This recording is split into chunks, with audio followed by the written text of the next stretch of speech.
Okay, so now we're at the point where we want to set up our grade book and start adding some graded items. So over here we'll click on grades, and the first time you go into it you don't have a grade book. You want to use the setup wizard. So you hit start.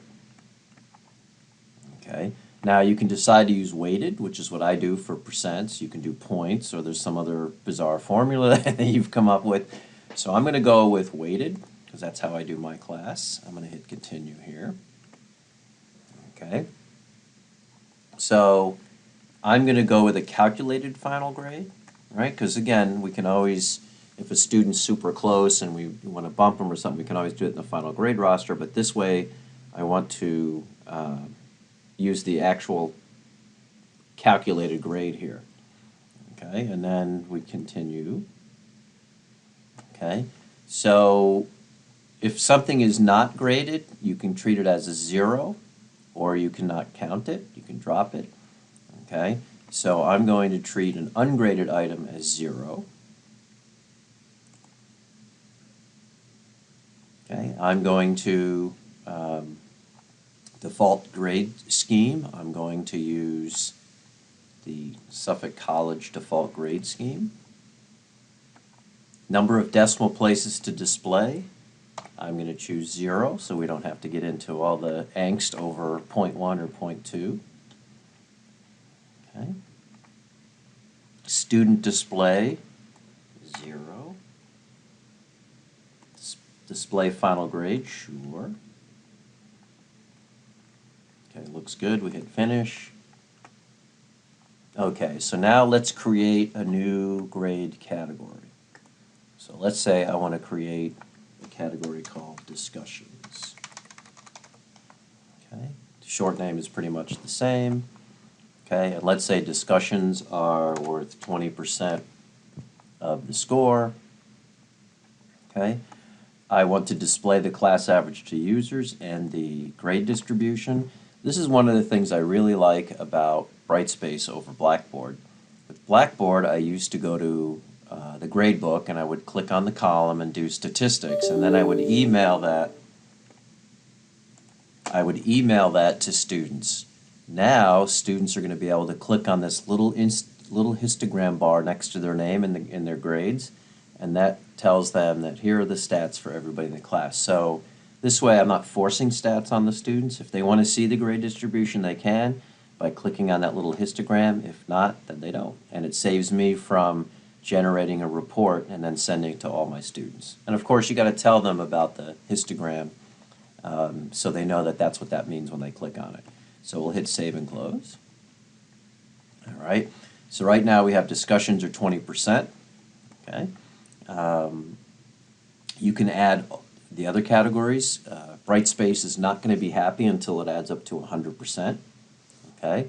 So maybe here I'm going to do a new category, and we'll call it maybe homework. Let's say homework is 20% also. Average, save and close. So now we're up to 40%. So let's create one called quiz. I'm going to call quizzes 20% just to kind of get moving here. And then we create a new category. Call it test. Call that 30%. We'll show the grades, and now we're going to do the last one, final exam, and I think I need 20, 40, 30%, I believe I need. So we'll do that. Save and close. So now let's see. Whoops, I overdid something. So 60, oh, that's right. Okay, so let's make final exam 20%. So I go to final exam, hit edit. Let's make it 20. And Brightspace will be excited that I add up to 110%. How's that? 20, 40, 60 now. Oh, yeah. I can't do math. Some scientists I am. Okay, so let's make quizzes 10%. So go to there. 10%. Yay, it's 100% now. Okay, so now within each of these, as you keep adding discussions, homeworks, quizzes, tests, they will appear underneath these, sort of indented, and it will show you the weight of the category and then what each piece actually counts. So for example, if we had 10 discussions, you could make each worth 2% of that particular grade in the course, kind of a thing, which you'll see. All right, so let's just add a discussion, just to show how that works. So we go to discussions. Okay, so now some of the terminology. Discussions, you're going to have a forum. Within the forum, you're going to have a topic. And then within the topic, you're going to have threads where students are having their discussions. So the way I sort of look at this is think of a filing cabinet. The filing cabinet is the forum. So suppose I have 3 filing cabinets. That would be 3 forums. Within each of those filing cabinets, I have folders. So those would be called my topics.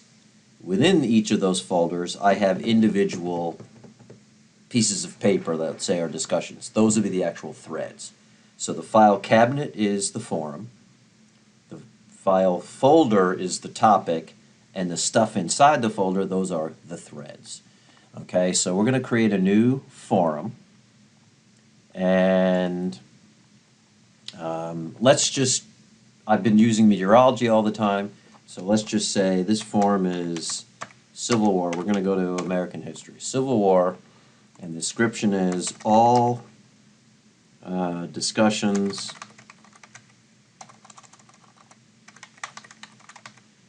related to the Civil War go here. Okay? There's different choices you can do here if you want. I'll click on display. You can moderate if you want, but I choose not to because then it hangs up. I'd like students, as soon as they have something to say, to get it right in there to keep the activity going. So we're going to do save and close. Okay. Now for this Civil War, now we're going to do add a topic. And so the forum is Civil War. Maybe the topic is, what would be a good topic? How about Gettysburg, Battle of.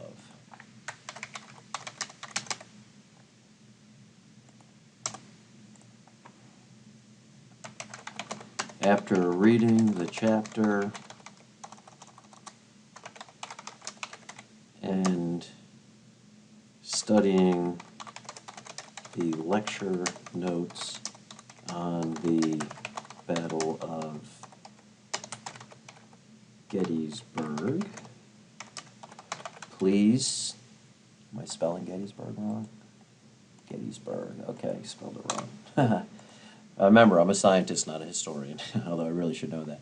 Please create a new thread using your full name. And here's where we go with the squiggly replacement strings. First name, space, squiggly, last name, full name as your subject line. Or maybe we'll do that as your thread title. Okay. I'm going to do save and close. Okay, now for the Battle of Gettysburg, for this particular discussions, you want a subscription. Okay. You can choose which kind of descriptions you want. You can include a summary, show notifications in the mini bar, which is up here, this little dot, whatever. So you can also end up clicking on statistics and you can see the action that's been going on. Okay, so this is kind of cool. So we're going to go to Civil War, we're going to subscribe. Okay, so you have a choice now. You can get an instant notification at your email address.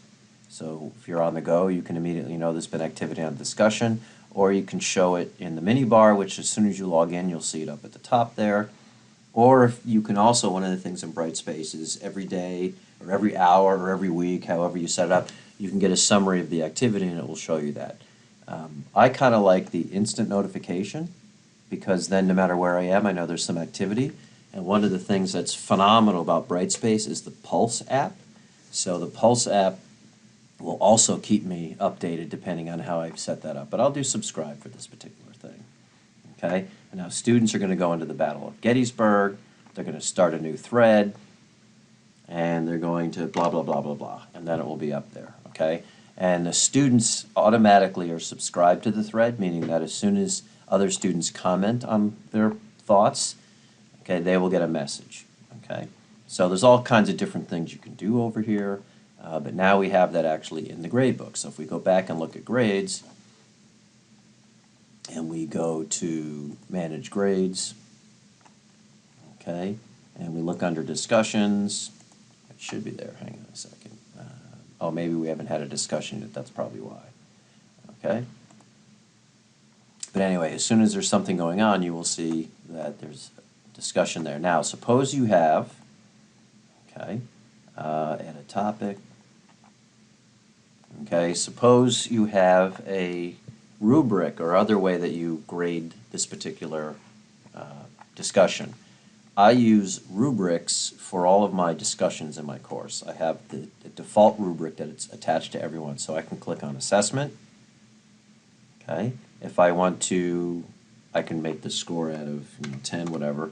I can add a rubric. Now here are my existing rubrics, discussion rubric. So this discussion rubric, for example, you can see I already have it set up. Okay. Now in my regular class I have these things already relabeled, but basically so I already have one. But suppose you didn't have a rubric, but you wanted one. You can create a rubric in a new window, call this the Civil War rubric, okay, and then here you can start filling in all of this information, right, and then that shows them the overall score, and then you can attach that. Okay, so if you use rubrics in Blackboard, they all will import, and you can just pick them out. If not, it's very easy to create them. I think it's much easier to create them in Brightspace than it was in Blackboard. Okay, so what we learned in this particular video was how to set up our gradebook and how to add categories and how to put discussions in and get subscriptions and attach rubrics or other assessments.